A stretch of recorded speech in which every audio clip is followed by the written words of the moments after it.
Oh, what's going on here? You got a light, you got a camera.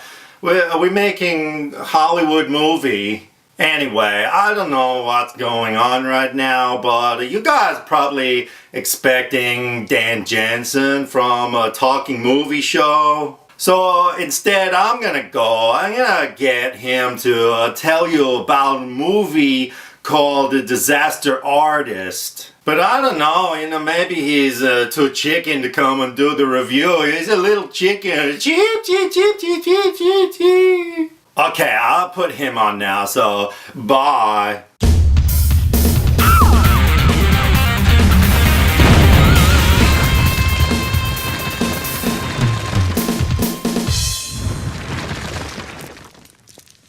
Hey everybody, how's it going? Welcome to my review of one of the most anticipated movies of this year for me, The Disaster Artist. Now, for those of you who don't know what this is, because let's face it, it's kind of a bit of a low-key film. This movie is essentially about the making of another movie called The Room, which came out in 2003 and is widely considered one of the worst movies ever made. But one of those movies that is so bad to this day, it still has midnight screenings around the world. It is a cult classic. The Room was written by, directed, produced by, and starred this weird guy named Tommy Wiseau, who nobody knows much about this guy. He's this freakish looking guy with long black hair who speaks like this. I did not hit her. It's not true. It's bullshit. I did not hit her. I did not.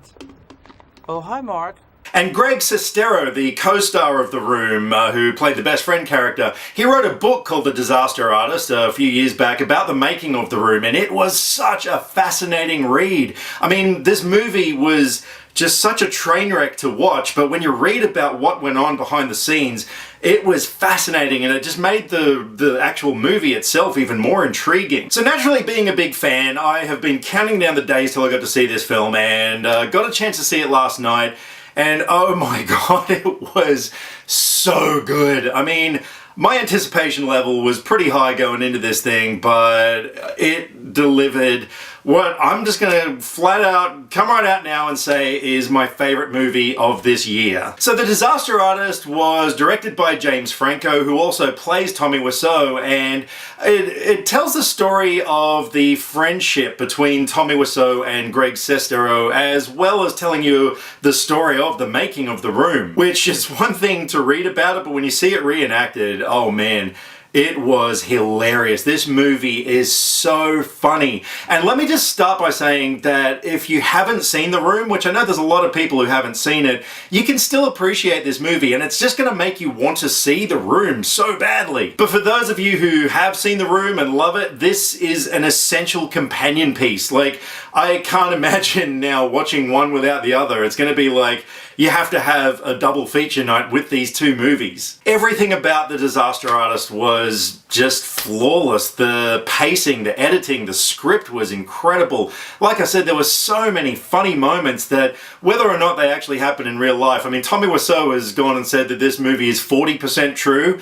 I don't know about that. I think it's a little bit more than that. But it was a cracking script, not just from James Franco. All the cast had great lines. Seth Rogen was really good. Like, he kind of played, Seth Rogen once again, but yeah, everybody was really funny. It had a great supporting cast. Aside from Seth Rogen, we had Alison Brie, Bryan Cranston, Zac Efron was so good in it, and James Franco's brother Dave Franco played Greg Sestero and was just perfect. And I love so much how you could tell who everybody is. If you've seen The Room, when you see all these characters for the first time, you know exactly who everybody is. Like, they did such a great job of recreating the costumes, the sets, the shots. Like, there were a lot of scenes from The Room that were recreated in this movie, and they were perfect. And I'm even talking about, like, shots that were framed badly in The Room were, identical in this. It was such a joy. And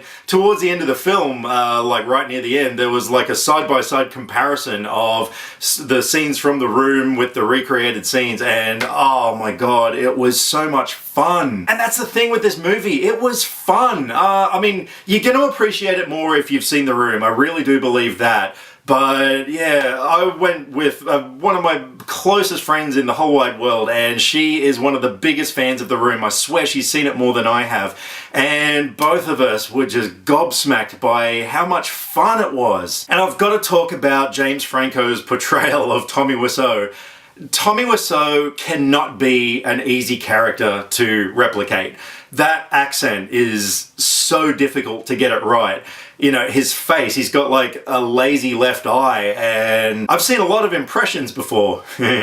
But, you know, it's difficult, but it wasn't long into this film, like a few minutes in, I forgot it was James Franco. I was totally on board and believed every scene he was in that he was Tommy Wiseau. And I have to implore you, stay till the end of the credits for this one. There is what I would say is arguably the greatest post-credit scene I have ever seen in a movie. It is fantastic. Let me just say, if you're wondering why Tommy Wiseau's name appears in the credits as a character named Henry, but you never saw him in the film, But above all, this movie delivered a really emotional tale of friendship. I mean, you know, on one hand, yeah, we had this reenactment of the making of The Room, which was fascinating and funny, but the way that they portrayed Tommy Wiseau in this, you know, yeah, he's a weirdo, he's a freak, but you felt sorry for the guy. You know, even though he believed everything he was doing was right, even though he was clearly wrong and everyone was telling him so, they never really made him out to be a monster. And by the end of the film,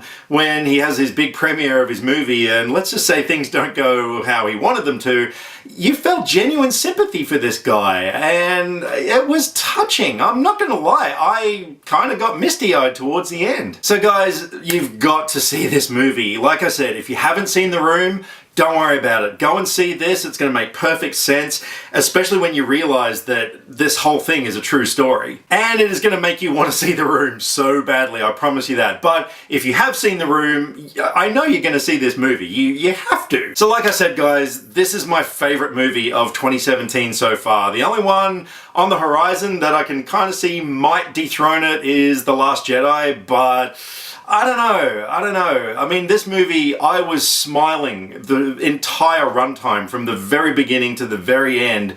Yeah, it was just a great cinematic experience, and I am going to happily give The Disaster Artist a 10 out of 10.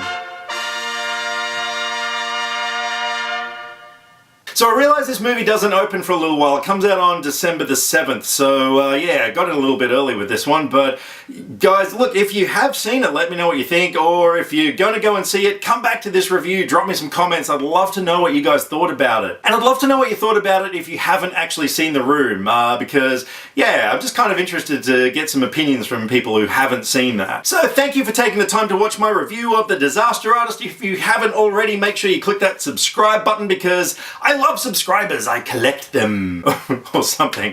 I don't know. No, I just love having you guys on board. So drop me some comments either here or on Facebook. All the social media links are in the description below, because I like to talk about movies, and I would love to talk about movies with you. Catch you next time. Click subscribe to stay up to date with all the latest movie reviews. Skynet will be taking over any day now, so what have you got to lose? Nyah.